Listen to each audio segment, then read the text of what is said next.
ఓటర్ల జాబితా ప్రత్యేక సమగ్ర సవరణ ప్రక్రియపై ప్రజల్లో నెలకొన్న అపోహలను తొలగించి ఓటు హక్కు పరిరక్షణపై అవగాహన కల్పించేందుకు మూవ్మెంటర్స్ పీస్ అండ్ జస్టిస్ కాకినాడ జిల్లా శాఖ ఆధ్వర్యంలో అవగాహన సదస్సు నిర్వహించారు. ఓటర్ల జాబితాలో పేరు నమోదు, తొలగింపులు, సవరణలో అవసరమైన పత్రాలు, దరఖాస్తు విధానం వంటి అంశాలను వక్తలు వివరించారు. ఆదివారం జ్యోతుల మార్కెట్ సమీపంలోని సీరత్ కమిటీ ఫంక్షన్ హాల్లో జరిగిన ఈ కార్యక్రమానికి విశేష స్పందన లభించింది. సంస్థ జిల్లా అధ్యక్షుడు మొహమ్మద్ హలీం అధ్యక్షతన జరిగిన సమావేశంలో న్యాయవాదులు సలార్ జవహర్ అలీ, ఎజాజుద్దీన్, సీనియర్ జర్నలిస్ట్ మాలసాని శ్రీనివాస్, ఉపాధ్యాయుడు నూకరాజు, సిపిఎం కన్వీనర్ వీరబాబు, సామాజిక కార్యకర్త దోసలపూడి రమణరాజు, సీరత్ కమిటీ అధ్యక్షుడు రహీం, రాష్ట్ర ఎంపీజే నాయకులు హుస్సేన్, ఉస్మాన్ షబ్బీర్ తదితరులు పాల్గొని సర్ ప్రక్రియకు సంబంధించిన వివిధ అంశాలపై ప్రజలకు సమగ్ర అవగాహన కల్పించారు. కులమత భేదాలకు అతీతంగా అన్ని వర్గాలకు చెందిన సుమారు 200 మంది ప్రజలు, అందులో 30 మంది ఎంపీజే సభ్యులు పాల్గొన్నారు.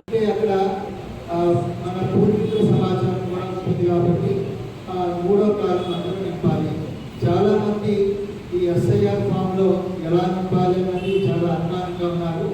దాని గురించి ఇదే అర్థం చేసుకోవాలి.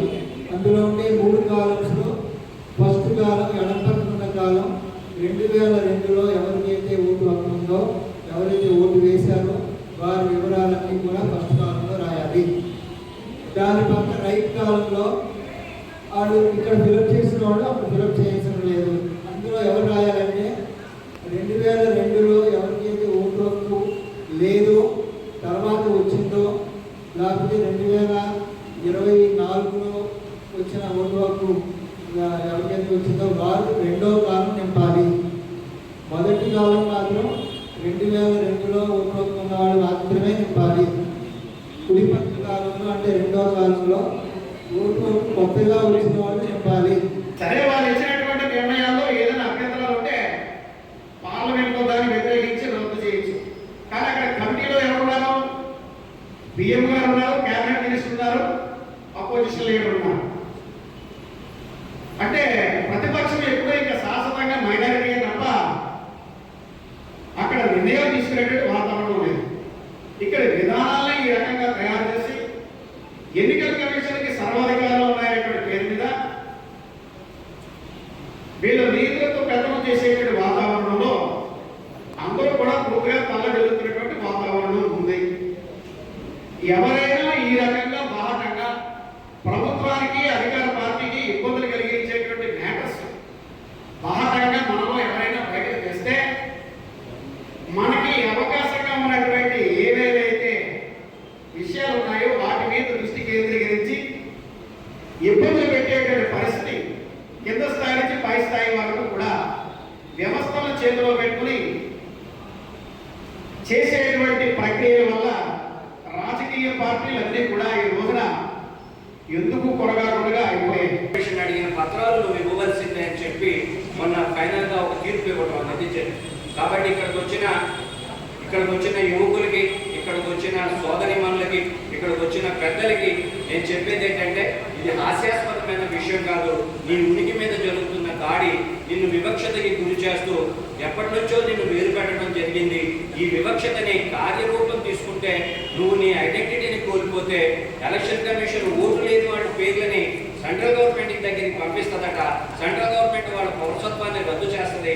వాళ్ళ పౌరసత్వాన్ని రద్దు చేయడం ద్వారా హిందూ సమాజంలో పుట్టిన మాల మాదిగలు ఎస్సీ ప్యాట్లో పెరిగినట్టుగా భారతదేశంలో 800 సంవత్సరాల నుంచి ఉన్న మైనారిటీలు తమ ఉనికిని అఫీషియల్గా తమ ఉనికిని కోల్పోయి వాళ్ళు బిక్కుమంటూ కాన్సన్ట్రేషన్ క్యాంపుల్లో పెరగవలసిన దుస్థితి ఏర్పడే ప్రమాదం ఉంది. కాబట్టి తక్కువ మంది వచ్చినప్పటికీ ఇది చాలా గంభీరమైన విషయం. ఓటు లేకపోతే చేపని చెరువులో నుంచి తీసి గట్టు మీద వేయడం లాంటిదే. అందులో ఏదైతే మేము ఆధార్ కార్డు కూడా ఇవ్వచ్చు అని మన సార్ చెప్పారు. ఇప్పుడే ఖచ్చితంగా ఇటువంటి కార్యక్రమాలు వచ్చినప్పుడు మనకి అపోహ ఉండడం సాధన. ఎందుకంటే నాకు తెలిసి 2002లో వచ్చిందంట, కానీ నాకు ఐడియా లేదు. మా ఇంట్లోనే చూసుకుంటే మా ఇంట్లో 4 ఓట్లు మా సిస్టర్ ఉంది, మా అమ్మగారికి ఉంది, మా అక్కగారికి ఉంది 2002లో. నాది లేదు. అంటే అప్పుడు జరిగిన 2002 ఎస్ఐఆర్లో. అంటే ఇప్పుడు మనం ఉన్నాం కాబట్టి ఇప్పుడు మన ఓటుని ఎలా నింపుకోవాలి ఇప్పుడు చాలా ఈజీ అయిపోయిందండి. అంటే ప్రతి ఒక్కరికి సెల్ ఉంది, సెల్లో ఇంటర్నెట్లో పడితే వచ్చేస్తుంది. తర్వాత ఈసీ కూడా ఒక యాప్ పెట్టింది, ఈ ఈసీ నెట్ అని చెప్పేసి. అందులో మనకి 2002 ఓటర్ లిస్టు ఎలా తెలుస్తుంది, మనం సర్వలో ఉన్నామని తెలిస్తే అందులో ఈజీగా తెలిసిపోతుంది, మన డీటెయిల్స్ వచ్చేస్తున్నాయి అందులో. దాని ప్రకారం ఒకవేళ 2002లో ఉంటే 2005లో కూడా మన ఓటు ఉంటుంది కాబట్టి అది ఈజీ ప్రాసెస్.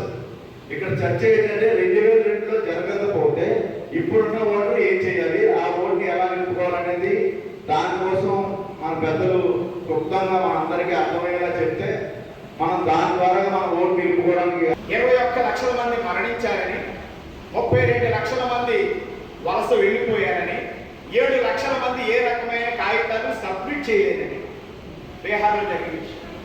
దీని మీద యోగేంద్ర యాదవ్ అనే ఒక సామాజిక నాయకుడు, అందరికీ తెలిసి ఆంధ్రజ్యోతిలో ఆర్టికల్స్ రాస్తారు, సుప్రీంకోర్టుకి వెళ్ళారు. ఎలా వెళ్ళారంటే, చనిపోయారని చెప్పి ఓటు తొలగించిన వారికి, నేను ఉదాహరణ తీసుకొస్తానండి, చనిపోయారని తొలగించిన ఓటర్ను సుప్రీంకోర్టు డైరెక్ట్ మనిషిని తీసుకెళ్ళండి, సార్ ఈయన్నే చనిపోయారని చూపించింది ఎలక్షన్ కమిషన్. అందరూ ఏం ఆశించారంటే, మేధావులు పెద్దలందరూ ఎలక్షన్ కమిషన్ సుప్రీంకోర్టు స్టేటస్కు ఇస్తుందని ఆశించారు. స్టేటస్కి ఇవ్వలేదు, కానీ ఏం చెప్తుందంటే ఆధార్ కార్డును కూడా పరిగణలో తీసుకోండి అని చెప్పింది. కానీ వాళ్ళు మొదట ఆధార్ కార్డుని పరిగణలో తీసుకోవాలా, 12 రకాల కార్డులు చెప్పారు, ఆధార్ తీసుకోవాలి. ఇప్పుడు ఆధార్ని తీసుకోమన్నారు. మనకి ఇచ్చేటటువంటి ఎన్యూమరేట్ ఫారంలో ఆధార్ అని చెప్పి బ్రాకెట్లో రాసిన చూడండి, ఐచ్ఛికం అంటే మేము బలవంతం చేయలేస్తామా ఆధార్ కార్డు కోసం అని ఇప్పుడు అధికారులు చెప్పడం జరుగుతుంది. మనకి ఇచ్చిన ఎన్యూమరేషన్ ఫారంలో నమోదు చేయడం. ఎస్ఐ గారు ఇప్పుడు మన ఈరబాబు గారు చెప్పారు, ఎస్ఐ గారికి సంబంధించిన నిబంధనలు 12 ఆధారాలు ఇవ్వాలి, మనం మళ్ళీ అప్లై చేసుకోవాలి, మన జాబితా చూసుకోవాలి, ఆ జాబితాలో మన పేరు లేకపోతే మళ్ళీ తర్వాత అప్పీల్కి వెళ్ళాలి, తర్వాత తుదికి జిల్లా కలెక్టర్ దగ్గరికి వెళ్ళాలి. ఈ విషయాన్ని వింటుంటే మనకు ఒక అనుమానం వస్తుంది, అసలే పరిణితి చెందిన ప్రజాస్వామ్య దేశం మనది. అంటే చాలా మంది 130-40 మంది చదువుకొని దేశం ఇది. అలాగే ఎప్పుడు సాధారణంగా 1952 ఎలక్షన్ నుండి 1952 ఎలక్షన్లో అయితే కేవలం 42% మంది ఓట్లు వేశారు మొత్తం టోటల్ ఓటర్స్లో. అలా కొంచెం పెరుగుకుంటూ వస్తుంది.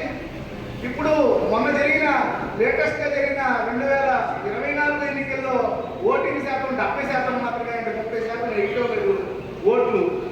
అంటే ప్రజాస్వామ్య ప్రక్రియ పట్ల తమ జీవితాన్ని నిర్ణయించే పరిపాలకులు ఎవరుండాలి, మన జీవితంలో సకల విషయాన్ని నిర్ణయించే రాజకీయాల్లో ఎవరు పాత్రదారులుగా ఉండాలనే ఒక ముఖ్యమైన వ్యవస్థని ఎంపిక చేసుకోవడంపై ప్రజలు కొంత నిరాసక్తంగా ఉన్నారు.